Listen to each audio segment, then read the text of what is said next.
ঝরে পড়া শিক্ষার্থীর সংখ্যা কমাতে কি কি উদ্যোগ দরকার? গোটা বাংলাদেশের শিক্ষা ব্যবস্থা বড় একটা প্রতিবন্ধকতা হচ্ছে গুণগত মানের শিক্ষার ক্ষেত্রে শিক্ষার্থী ঝরে পড়া। এবং যদি বাংলাদেশ থেকে সরে এসে আমাদের এই এলাকায় আমি চিন্তা করি, এলাকা নিয়ে চিন্তা করি, আমাদের এই অঞ্চলে এটা আরো প্রবল। একটা লম্বা সময় ধরে যখন এখানে আমরা দেখেছি, আমাদের শৈশবে দেখেছি, আমাদের অনেকে, আমার সাথে অনেককে দেখেছি, যখন পাথরকুয়ারি এখানে সচল ছিল, তখন অধিকাংশ শিক্ষার্থী দৈনিক মজুরিতে পাথরের কাজে চলে যেত, কোয়ারিতে চলে যেত, অথবা পাথরের সাইডে চলে যেত, এবং এটা খুব বেশি সংখ্যক শিক্ষার্থী দেখা যেত ক্লাসে অনুপস্থিত, এবং একটা সময় তারা ঝরে পড়ত। এবং বর্তমান সময়েও আমাদের এই এলাকায় এই ঝরে পড়া শিক্ষার্থীর সংখ্যাটা খুবই বেশি, এবং এটাই সবচেয়ে বড় প্রতিবন্ধকতা আমাদের শিক্ষাক্ষেত্রে। এবং আপনি যে প্রশ্নটা আমাকে করেছেন যে এই বিষয়ে কি পদক্ষেপ নেওয়া যায় ঝরে পড়া শিক্ষার্থী রোধে, অনেকগুলো পদক্ষেপই নেওয়া যায়, অনেক মহল থেকে নেওয়া যায়, বেশ কয়েকটা সেক্টর থেকে নেওয়া যায়। শিক্ষার্থী, শিক্ষক, অভিভাবক এবং সরকার, সমাজ, সব মিলিয়ে সব জায়গা থেকে নেওয়া যায়। তো বিশেষ করে আমি কয়েকটি বিষয়কে বলতে চাই যে ঝরে পড়া শিক্ষার্থী রোধে আমরা যে পদক্ষেপগুলো নিতে পারি, তার একটা হচ্ছে ভীতিমুক্ত এবং আনন্দঘন পরিবেশ।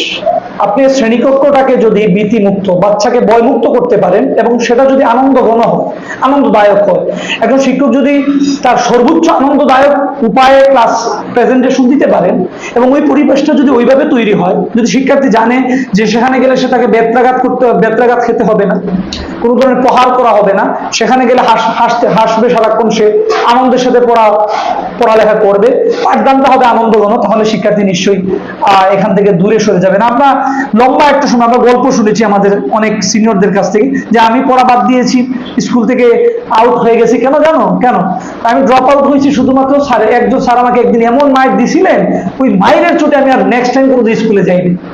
এরকম বুড়ি উদাহরণ আমাদের সোসাইটিতে আছে, এবং এখনো হচ্ছে এটা। কোনো শিক্ষার্থী যখন ভয় পায়, কোনো কারণে যদি এই পরিবেশটাকে তার ভয়ের পরিবেশ মনে হয়, তাহলে সে স্কুলে যাচ্ছে না। তো সুতরাং এই জায়গা থেকে আমাদের যেটা করণীয়, সেটা হচ্ছে যে আমার এই পরিবেশটাকে ভয়মুক্ত করতে হবে, এবং পাঠদানকে আনন্দঘন করতে হবে। যখন আনন্দঘন এবং ভয়মুক্ত পরিবেশে শিক্ষার্থী যাবে। আরেকটা ব্যাপার হচ্ছে যে সহশিক্ষা কার্যক্রম চালু রাখা।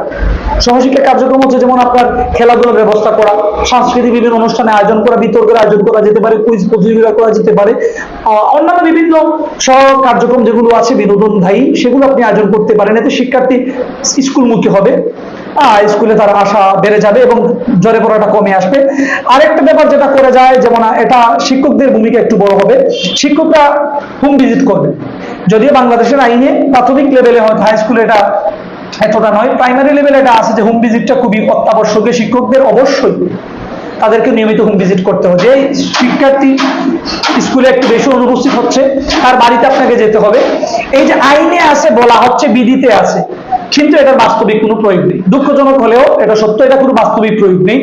যখন আমি নিজে এটা অনেক সময় আমরা উপলব্ধি করি, দেখি যে যখন আমাকে জমা দিতে হচ্ছে, আমার উপজেলা থেকে সহকারী শিক্ষা অফিসার আসছেন আমার স্কুলে ভিজিটে, আমি কিছু কাগজ কি করলাম, পূরণ করে ফেললাম, ওই বাবার অভিভাবকের সাইন দিয়ে, এইরকমই হচ্ছে গোজামিল দিয়ে।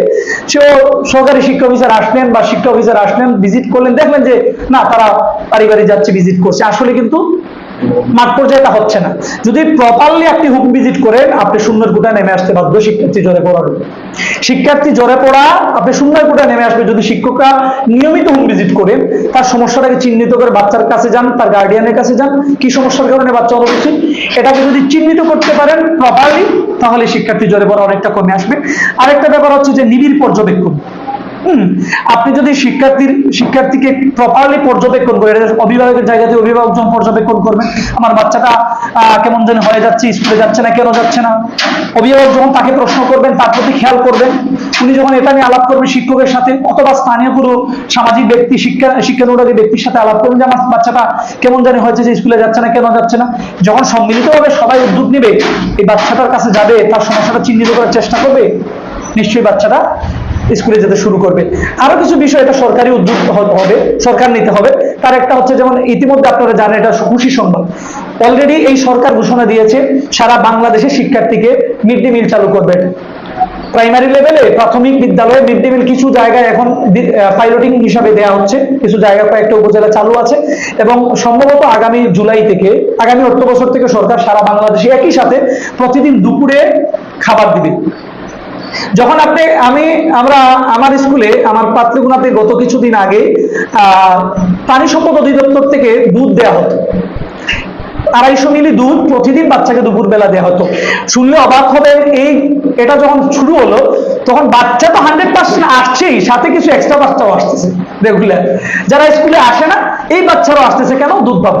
সেই স্কুলের ছাত্র না, তার বয়স 4 বছর, এখন স্কুলে যাওয়ার সময় হয় না, সেই স্কুলে যাচ্ছে যে সামান্য করে দুপুর বেলা সারা তো দুধ দেবে, এক প্যাকেট দুধের আছে। আমাদের পাশে একটা মাদ্রাসা আছে, যখন এবছর যখন এই দুধ দেওয়া কার্যক্রম শুরু হলো, মাদ্রাসা থেকে অন্তত 15 থেকে 20টা বাচ্চা নতুন করে ভর্তি হয়েছে স্কুলে আসে দুধের কারণে। তার মানে আপনি যখন মিড ডে মিল চালু করবেন, যে বাচ্চাটা আগে স্কুলে যাচ্ছে না সে মিড ডে মিলের জন্য সেই স্কুলে যাবে। আর অনেক বেশ কিছু উদ্যোগ নেওয়া যায়, যেমন আপনারা আমাদের দেশে উপবৃত্তি চালু আছে, এটাকে যদি যে অর্থটা দেওয়া হয় এটার যদি পরিমাণটা আরো একটু বৃদ্ধি করা হয়, যেমন এখন যেটা দেওয়া হয় আমার কাছে মনে হয় একজন শিক্ষার্থী এটা ব্যয় নির্বাহের জন্য যথেষ্ট না। এটার যদি অর্থের পরিমাণটা আরো একটু বৃদ্ধি করা যায়, শিক্ষার্থী স্কুল গানে আরো বেশি হবে, জ্বরে পড়াটা সংখ্যাটা হারটা কমে আসবে। এই সকল উদ্যোগ যদি প্রপারলি নেওয়া যায় তাহলে নিশ্চয়ই আমাদের এলাকা কেন গোটা বাংলাদেশে এগুলো যদি যথাযথভাবে উদ্যোগগুলো গ্রহণ করা হয় তাহলে শিক্ষার্থী জ্বরে পড়ার রোগটা অনেকাংশে কমে।